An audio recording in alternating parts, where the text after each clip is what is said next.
Once upon a time, in a bamboo forest in China, lived a fluffy, chubby, and very cute panda named Bo.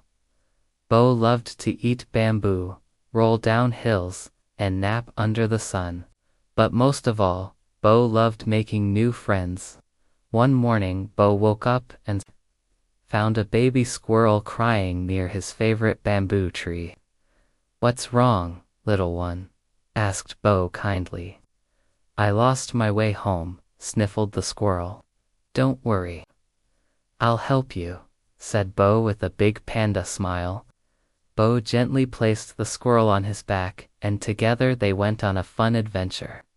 They passed chirping birds, giggling monkeys, and even crossed a tiny river using a fallen log.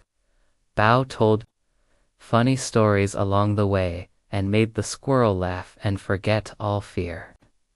Finally, they reached a tall oak tree, and the squirrel shouted happily, "That's my home." The squirrel's family thanked Bo with warm hugs and a basket of sweet forest berries. Bo waddled back to his bamboo patch, tired but happy. He had made a new friend and helped someone in need. From that day on, everyone in the forest knew Bao the panda wasn't just cute, he was also very kind.